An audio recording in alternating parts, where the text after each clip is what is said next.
Bien-aimés dans le Seigneur, je vous salue au nom puissant de notre Seigneur Jésus-Christ. J'espère que vous avez passé de belles fêtes. En tout cas, je prie chaque jour pour vous. Et je remercie toutes les personnes qui font la promotion de nos capsules. D'abord pour la plus grande gloire de Dieu et pour le salut de notre humanité, spécialement en ce temps de la fin, nous avons besoin de bien nous préparer. Nous avons besoin de retourner à la parole. Nous avons besoin de l'essentiel. Voilà pourquoi vraiment que le Seigneur vous bénisse, que l'Esprit du Seigneur vous donne cette conviction que ce n'est pas par hasard que vous suivez ces enseignements, mais ce sont des enseignements qui vous sont donnés parce que c'est important que vous puissiez les avoir pour bien vous préparer. Nous sommes en train d'examiner depuis un certain temps des sujets qui touchent, n'est-ce pas, le temps de la fin, parce que c'est très important. La parole de Dieu en parle, les évangiles en parlent, beaucoup de prophètes en ont parlé, et dans notre liturgie, à chaque messe, nous le disons, nous attendons ton retour dans la gloire. Mais avant la gloire du retour de Jésus-Christ, la parole de Dieu nous parle d'un temps de tribulation. Et pendant ce temps de tribulation, il y aura beaucoup de souffrances, beaucoup de misère. Et la parole de Dieu dit, tel qu'on n'a jamais connu depuis la création du monde. On a connu l'affaire des déluges avec Noé, on a connu, n'est-ce pas, l'affaire comment le Sodome a été brûlé. On connaît des catastrophes qui ont eu lieu par-ci, par-là. L'armée d'Égypte qui a été noyée. On connaît des épisodes comme ça. Mais la parole de Dieu nous dit que dans le temps de la tribulation, ça sera au niveau mondial, comme la pandémie, n'est-ce pas? Comme l'actuelle pandémie de Covid-19. Au niveau mondial, tous les pays en seront affectés, tout le peuple de la terre seront touchés par, n'est-ce pas, cette grande désolation que la Bible appelle, c'est-à-dire ce temps de tribulation. Voilà pourquoi la parole de Dieu dit aux enfants de Dieu de ne pas craindre, au contraire, de se préparer. Le but de ces enseignements, c'est de nous préparer à ce temps de la fin, à ce temps de tribulation, pour que nous ne puissions pas abandonner la foi. Car il est écrit dans la Bible, je vous envoie de lire vraiment tout le chapitre 24 de l'évangile de Matthieu, qui parle de fin des temps. La parole de Dieu termine en disant que même parmi les élus, donc même parmi les gens qui sont déjà chrétiens, plusieurs vont abandonner. Ils vont abandonner leur foi. Plusieurs vont abandonner. Ça sera tellement catastrophique la situation, tellement difficile, la persécution, et n'est-ce pas, on va nous empêcher d'accéder à certains privilèges au niveau de la société, que plusieurs vont plutôt choisir de retourner dans le monde au lieu de combattre l'esprit du monde. Voilà pourquoi, chers frères et sœurs, que devons-nous faire dans de telles situations? Dans ce que la Bible décrit comme la grande désolation, ce temps-là, le temps de la détresse, la grande détresse, le temps de noirceur, comme dit le prophète Joël. Pendant ce temps de noirceur, que devons-nous faire? Comment nous comporter pour tenir bon? C'est important de tenir bon. Pourquoi? Parce que le livre de l'Apocalypse dit, à celui qui tiendra jusqu'au bout, à celui-là, le vainqueur, on lui donnera la couronne. On lui donnera des sièges, on lui donnera de pouvoir régner sur.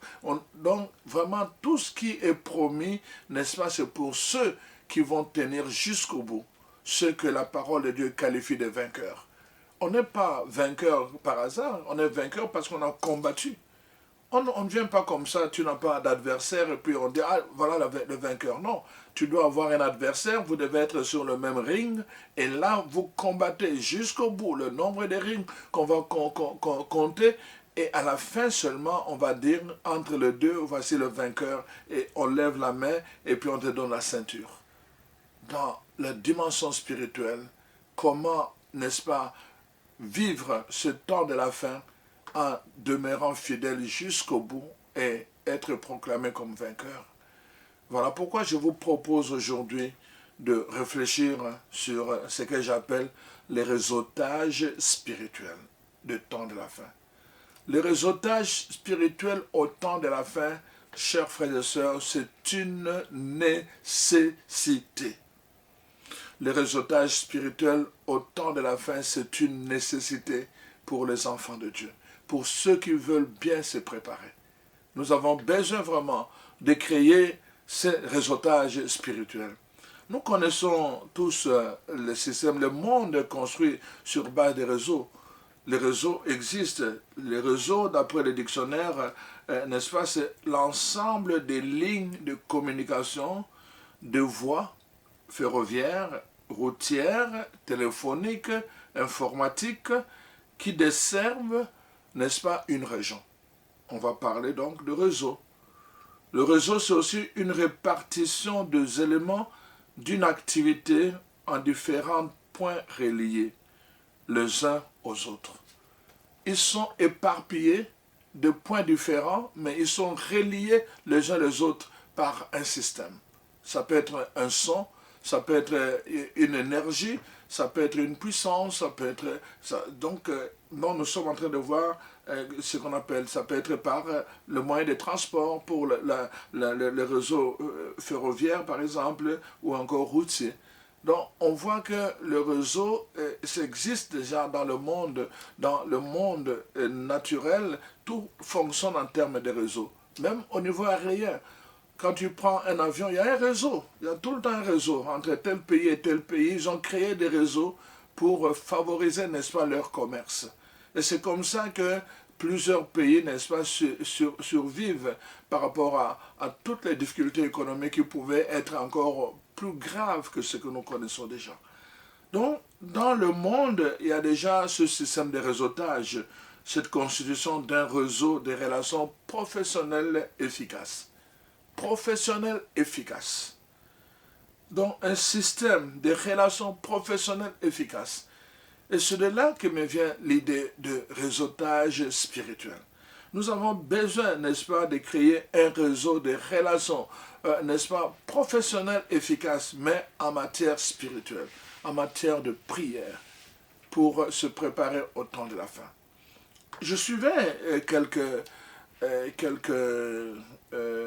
reportages. Je réalisais que autant, ce n'est pas juste une affaire des humains, les animaux, le groupe des singes, par exemple, certains singes avec d'autres animaux, ils ont créé un système de réseautage. C'est-à-dire que quand par exemple, il y a un animal comme un lion, un léopard qui les guette et que le premier l'aperçoit, il va donner un coup. Alors tout le monde comprend que voilà, il y a un danger et les animaux vont commencer à fuir. Le singe va pousser un cri, mais ce cri-là, la façon dont le cri est poussé, les autres vont savoir que c'est un danger ou encore c'est un rapprochement. Donc le système de réseautage, quel que soit l'endroit où se trouvent les autres, quand ils entendent ça, ils savent qu'il y a un danger et ils doivent chercher où trouver refuge.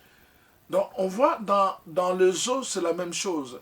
Les baleines, par exemple, ils vont avoir un système, n'est-ce pas, de réseautage. Quand ils sont dispersés, ils vont pousser des cris.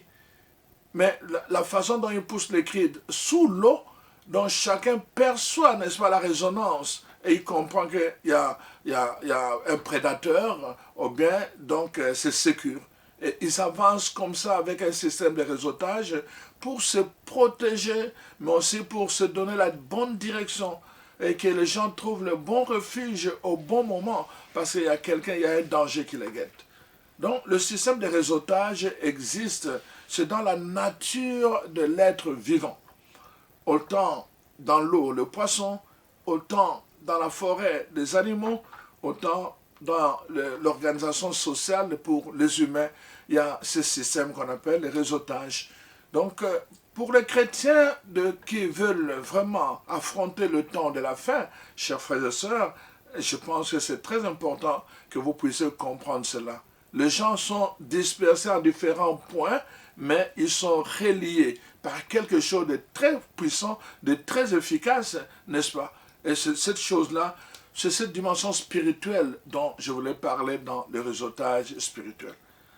Voilà pourquoi, chers frères et sœurs, nous voyons que dans la dimension du réseautage ou dans la notion de réseautage, il y a une vision, on doit avoir la même vision, on a une communion, c'est-à-dire on doit être reliés, n'est-ce pas? Mais il y a aussi la notion d'appartenance. Nous devons appartenir à la même famille. Nous devons appartenir. Quand les singes et les autres animaux, les zèbres et tout le reste se mettent ensemble, ils deviennent comme une famille. Ils vont toujours aller manger ensemble, ils vont se protéger. On va voir le buffle et les zèbres et d'autres animaux. Et parfois, ils vont aller brouter ensemble et ils se protègent ensemble. Voyez-vous, ils deviennent comme une famille. C'est cette notion d'appartenance. Ils appartiennent au même groupe, quelle que soit, n'est-ce pas, leurs différences. Et donc, c'est très, très important dans cette notion-là. Et la parole de Dieu nous dit dans Ephésiens 4, 25, nous sommes des membres qui appartiennent les uns aux autres. Devenir des membres qui appartiennent les uns aux autres, entrer dans ce réseautage en ce temps de la fin. Pourquoi la parole de Dieu nous dit que ça sera difficile? Il y a des gens que nous allons penser être les nôtres, mais qui vont retourner dans le monde. En retournant dans le monde, ils vont nous trahir. Voici ce que la parole de Dieu nous dit en temps vraiment. Le réseautage spirituel nous aide, n'est-ce pas, à bien tenir ou à nous opposer à la mentalité actuelle du monde.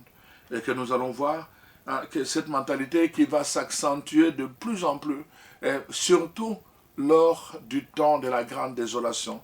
Donc, cette mentalité va s'accentuer. D'après Matthieu 24, le verset 9 à 12, la parole de Dieu dit, voici ce qui va arriver en ce temps-là dans la mentalité du monde. On vous livrera à la persécution et on vous fera mourir. Voici ce qui va se passer. Il y aura la persécution. On va rechercher, la guerre sera engagée contre les chrétiens. Pas contre tout le monde, contre les chrétiens. Donc, vous devez le savoir. Beaucoup, voici la Bible dit, beaucoup vont trébucher. Et parce qu'ils vont trébucher, c'est-à-dire qu'ils vont retourner dans le monde, alors qu'est-ce qu'ils vont faire? Ils vont se trahir et ils vont se détester. C'est-à-dire que vous allez penser qu'il était de vôtre, et alors vous allez voir, dès qu'il retourne dans le monde, il va vous trahir. Il va vous trahir, il va indiquer l'endroit où vous êtes en refuge, et les gens vont venir vers vous pour vous attaquer. C'est pour cela que je ne cesse de vous dire, n'attendez pas le moment de refuge pour dire à qui va aller avec moi. Je vous ai dit dans l'enseignement sur le refuge, vous devez prier maintenant. Priez maintenant pour les membres de votre famille. Priez maintenant pour les personnes que Dieu va mettre sur votre chemin pour que vous puissiez être ensemble. Parce que le réseautage spirituel, c'est la suite du refuge. Vous devez être ensemble, pas avec n'importe qui. Parce que s'il y a des gens, n'est-ce pas, qui retournent au monde et qui vous trahissent, vous serez en danger. Vous allez être persécutés et on va vous mettre à la mort. Vous avez compris? C'est la Bible qui le dit. Parce qu'il y aura des gens qui vont nous trahir. Vous devez prier. Vous pouvez être pris par le sentiment en disant, ça c'est mon frère, il faut que je l'amène là-bas. Mais lui n'est pas dans votre esprit. Il est du monde. Mais vous laissez emporter par les sentiments charnels au lieu d'être emporté par l'esprit spirituel. C'est pour cela qu'il faut prier maintenant que le Seigneur vous révèle les personnes, qu'il vous révèle les gens qui seront avec vous. Et ces gens-là, quand vous allez prendre la décision de partir, ceux-là vont s'attacher à vous. Ceux qui ne sont pas de vôtres vont rester. Et quand ils vont rester, vous ne devez pas avoir le regret de retourner encore vers eux. C'est ce qu'a fait la femme de Lot. Il n'est pas arrivé au camp de refuge parce qu'il n'a pas compris le principe. Chers frères et sœurs, le temps sera difficile. Je le répète, ça sera difficile. La chasse aux chrétiens, à ceux qui vont refuser d'adorer la bête, à ceux qui vont refuser d'accepter le mensonge du faux prophète, n'est-ce pas? Ceux-là, ils vont souffrir. Vous devez vous préparer à cela. C'est pour cela que vous ne pouvez pas être entouré de n'importe qui.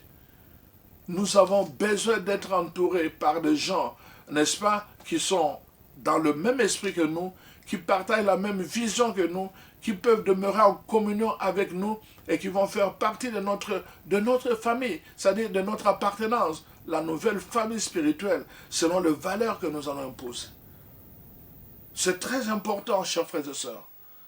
C'est maintenant qu'il faut se préparer à cela. C'est maintenant qu'il faut prier pour cela. Et c'est le message que je suis en train de vous dire donc maintenant.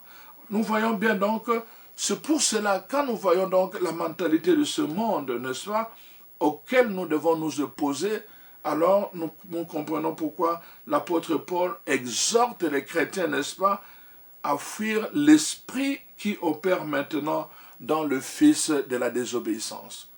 Dans Éphésiens 2, versets 1 à 3. Nous devons fuir l'esprit, n'est-ce pas? L'esprit qui opère maintenant dans le fils de la désobéissance. Il y aura, rappelez-vous, la parole de Dieu a dit, il y aura l'apparition de l'homme illégal, l'homme qui méprise la loi. Et avec lui, il y aura des fils de la désobéissance, des gens qui vont être derrière lui. Et alors, ce fils, dont cette mentalité opère déjà maintenant dans le monde. Nous devons donc fuir cette mentalité. Comment ça? Donc, les réseautages spirituels, c'est un moyen que nous pouvons utiliser, n'est-ce pas, pour fuir cette mentalité, n'est-ce pas, du monde. Cet esprit qui opère dans le fils de la désobéissance. À travers le réseautage spirituel. Quand nous allons comprendre ce quoi de plus en plus. Voyez-vous, plus le temps de la fin approche, n'est-ce pas, plus nous devons rechercher à agir ensemble dans l'unité, pas avec n'importe qui, avec des gens qui reconnaissent Jésus comme leur Seigneur et qui acceptent Dieu et qui acceptent la parole de Dieu comme parole de vérité. Voyez-vous, chers frères et sœurs, ce que nous devons comprendre dans les réseautages spirituels. Dans l'esprit du réseau ou du réseautage, il y a un principe fondamental, c'est le donner et le recevoir. Nous donnons et nous recevons. Ça veut dire qu'on ne peut pas accepter des gens de fainéantisme spirituel. Il ne faut pas qu'il y ait des gens qui sont là à attendre, priez pour moi, priez pour moi. Ça, non, dans les réseautages spirituels, il n'y a pas de gens qui seront là à demander, priez pour moi, et qui ne s'exercent pas eux-mêmes à la prière. C'est pour ça que c'est un principe. Je donne ma prière, tu me donnes, tu donnes aussi, tu pries pour moi, je prie pour toi. Je te réconforte, tu me réconfortes. On se soutient, nous nous soutenons. Donc, les gens qui sont des fainéants ne doivent pas faire partie de votre résultat spirituel parce qu'ils vont tout le temps vous tirer vers le bas. Et alors, vous allez vous fatiguer. Vous allez vous fatiguer et quand vous serez épuisé, il n'y aura personne pour vous soutenir à vous relever. C'est important que vous compreniez cela. Dans le principe du réseautage, il y a le donner et le recevoir. Vous devez donner, mais vous devez aussi recevoir. Vous recevez, mais vous devez aussi donner. Donc c'est un principe qui doit circuler comme ça dans la communion. C'est ça qui favorise l'esprit d'unité. Voilà pourquoi nous devons donner et recevoir. C'est parce que dans cet esprit-là, la parole de Dieu nous dit, Dieu nous donne toutes sortes de dons. Dans Romains 12, n'est-ce pas? La parole de Dieu nous dit, 1 Corinthiens 12, pardon, Dieu nous donne toutes sortes de dons, des différents dons, mais que nous devons mettre au service des uns des autres pour l'édification de la communauté. Dans un réseautage, chacun a des dons, mais nous devons les mettre au service des uns des autres. Celui qui a le don d'exhorter doit continuer à exhorter les membres du réseautage pour qu'ils soient fortifiés spirituellement, puissamment dans leur être intérieur. Celui qui a le don d'encourager doit encourager les gens. On les appelle les motivateurs dans le groupe. Les motivateurs, nous avons dans notre réseautage spirituel un motivateur, une motivatrice si on peut dire comme ça. Donc son rôle c'est nous motiver tout le temps, nous motiver. Les combattants du Christ, relevez-vous là, on a une situation, il faut se tenir ensemble. Il doit y avoir, c'est son rôle. C'est le don qu'il a reçu. Quelqu'un d'autre va avoir le don, n'est-ce pas, de l'encouragement, le don de reconnaître. Tout le monde a un don dans les réseautages spirituels. C'est tous ces dons-là que nous devons mettre au service des uns des autres. C'est pour cela qu'il n'y a pas quelqu'un qui doit venir là simplement pour recevoir et que les autres sont là simplement pour donner. Dans les résultats spirituels, tout le monde doit donner et tout le monde doit recevoir. Parce que chacun a un don différent. Chacun a un charisme différent que nous mettons au service des autres. Il y en a d'autres, ça va être simplement la cuisine. Mais c'est aussi un charisme pour soutenir le groupe. On ne faut pas minimiser cela. Donc, tout ce que nous savons, parfois même, parce que nous allons vivre parfois un écart des grandes villes, nous devons développer des techniques de survie. Nous devons développer des techniques pour nous nourrir, pour faire ceci. Tous ces dons-là, même naturels, vont être utiles dans les résultats spirituels. Mais, n'oublions pas, ça doit être inscrit dans la vision. Ça doit être inscrit dans la vision spirituelle. Et ça doit être au service, n'est-ce pas, de cette vision spirituelle. Donc voilà pourquoi, chers frères et sœurs, nous disons, nous devons faire attention. Le temps est mauvais. Parce que le temps est mauvais, nous devons, n'est-ce pas, ensemble chercher l'unité, travailler ensemble, créer des réseautages spirituels pour nous soutenir. Un proverbe africain dit, seul on peut aller vite, mais ensemble on peut aller plus loin. Seul on peut aller plus vite, mais ensemble on peut aller plus loin. C'est vrai, j'ai vu des gens qui sont allés à Compostelle, n'est-ce pas, ils doivent marcher à pied des kilomètres et des kilomètres, des jours et des jours, des semaines et des semaines. Il y en a qui sont solitaires, ils marchent vite, et puis après tout ça. Mais il y en a qui marchent ensemble. Ils marchent ensemble, pas peut-être à la même vitesse que ceux qui sont solitaires, mais parce qu'ils marchent ensemble, ils peuvent aller plus loin, parce qu'ils sont ensemble.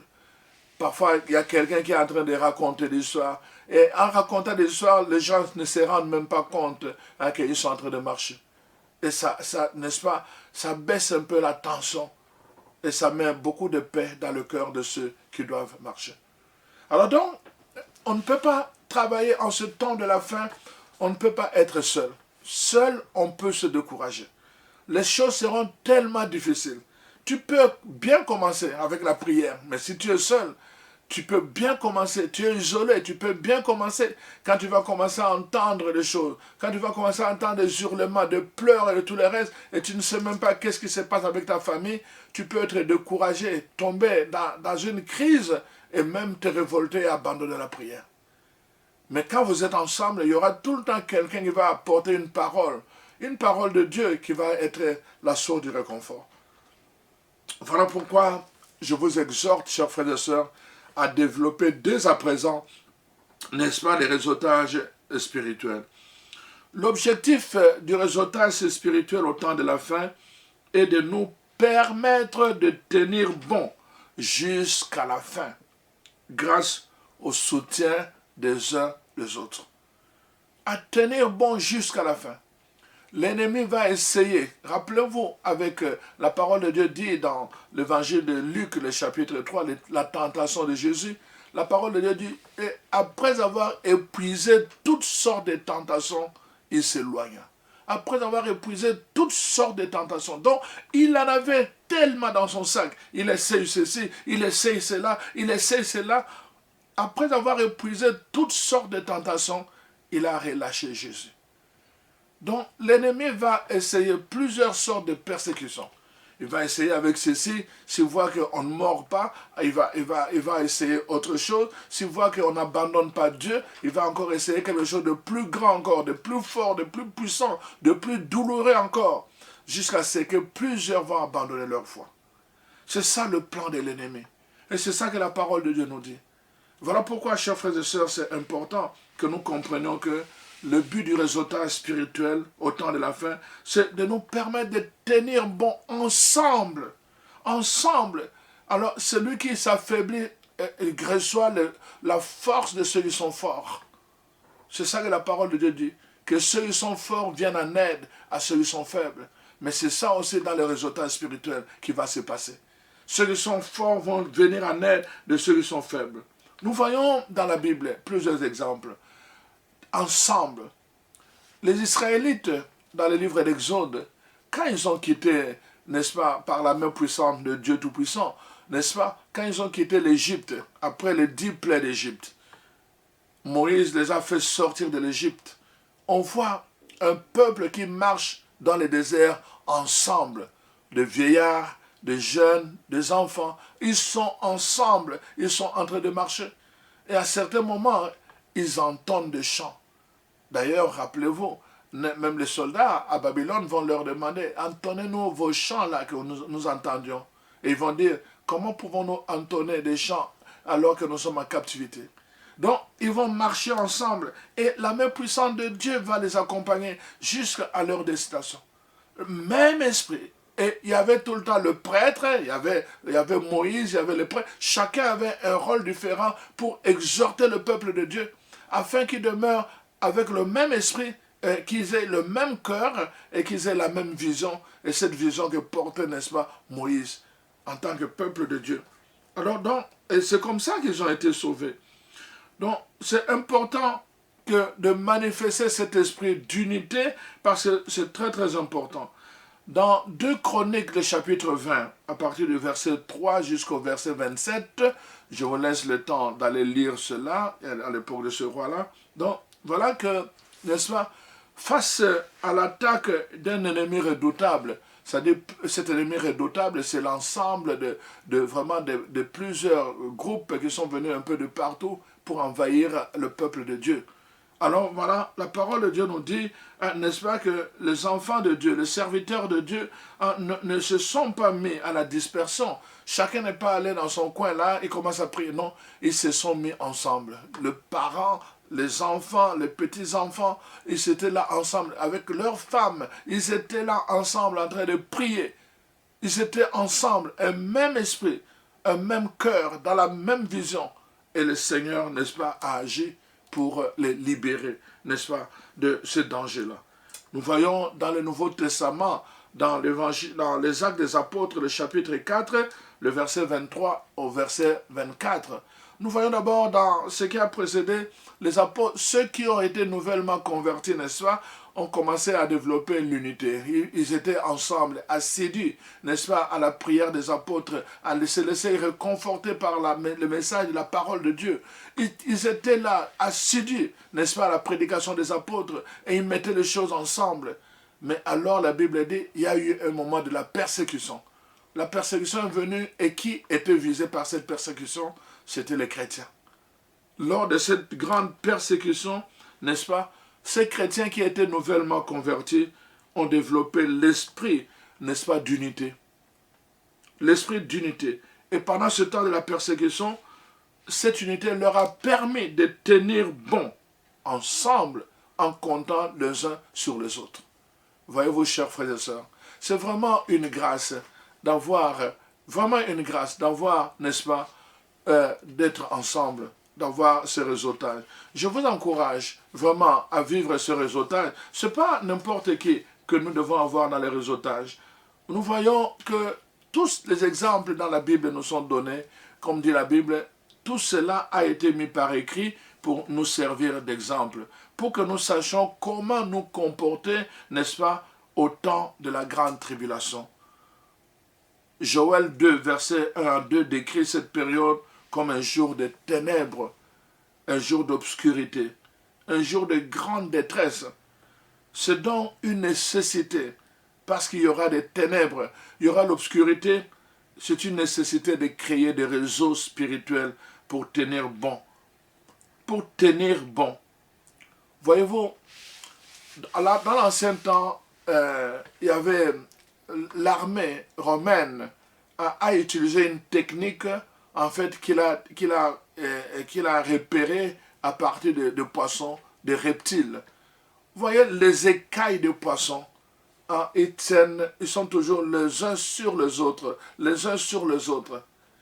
Cette façon-là de tenir les écailles de poissons fait que même quand il y a quelque chose qui vient tousser, ça ne pénètre pas. Le poisson est protégé à cause de la disposition des écailles les uns sur les autres. Les serpents, c'est la même chose. Ces écailles au-dessus, c'est les uns sur les autres, les unes sur les autres, n'est-ce pas? C'est disposé de sorte qu'ils puissent, même quand vraiment quelque chose est lancé, qu'ils puissent résister.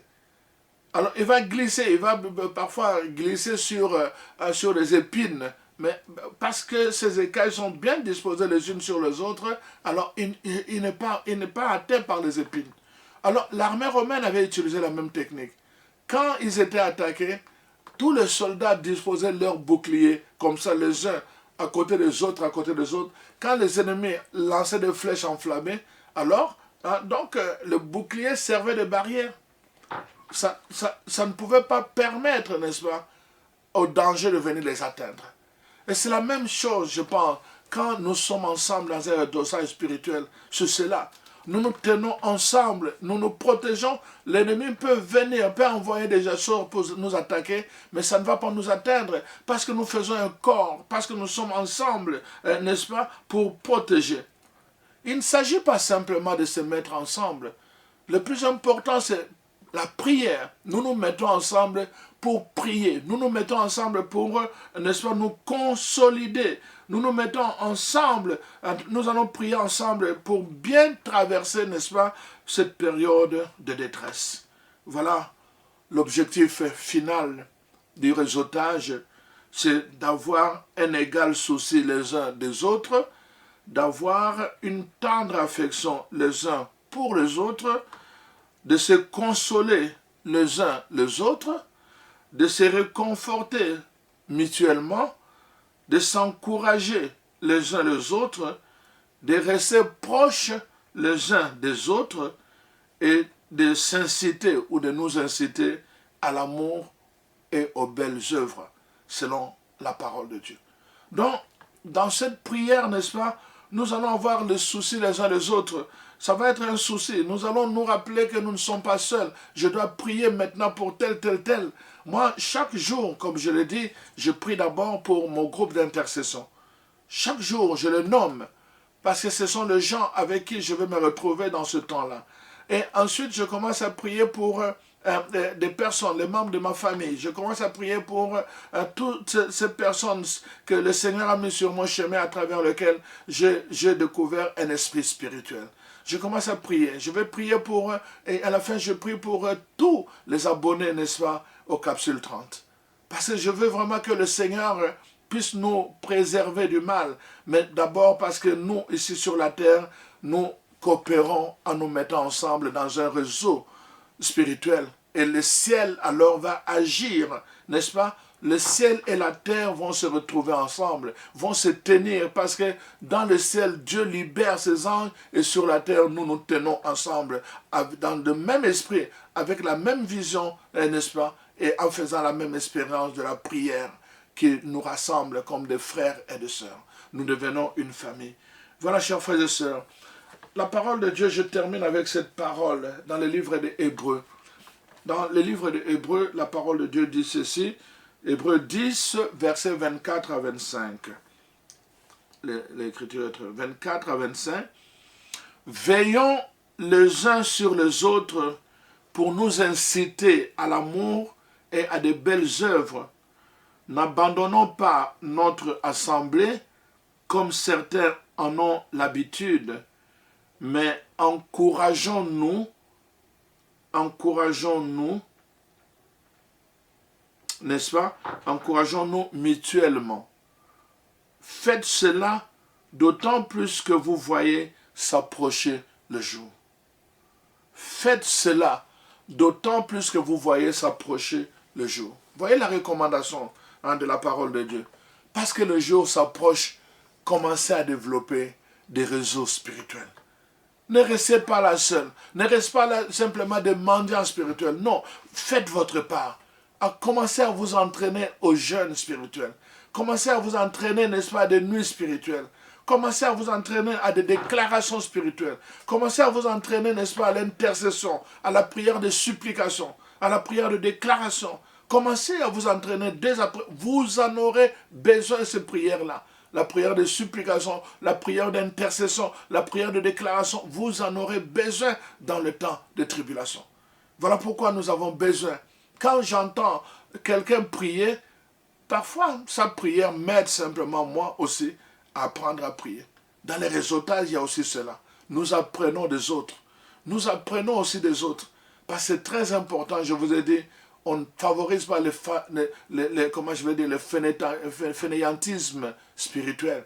Chacun doit apporter, chacun doit être actif, chacun doit être un artisan pour soutenir, n'est-ce pas, le réseau dans lequel vous allez être. Alors, commencez par des petits réseaux de 10 personnes. Commencez par des petits réseaux de 10 personnes. Faites votre réseau là, 10 personnes. Vous commencez à vous appeler à la même heure, si vous le faites par téléphone. À la même heure, vous commencez à prier ensemble. Évitez tout le temps de prier pour moi. Non, priez pour des causes, priez pour vos familles, priez pour les enfants rebelles, priez pour ceux qui ne comprennent pas encore les enjeux de ce temps de la fin. Priez pour eux. Priez, priez, priez, priez. N'abandonnez pas, priez. Surtout quand on s'approche à ce jour-là, il faut prier comme dit la parole de Dieu. Et alors, avec ces réseaux-là, commencez comme cela.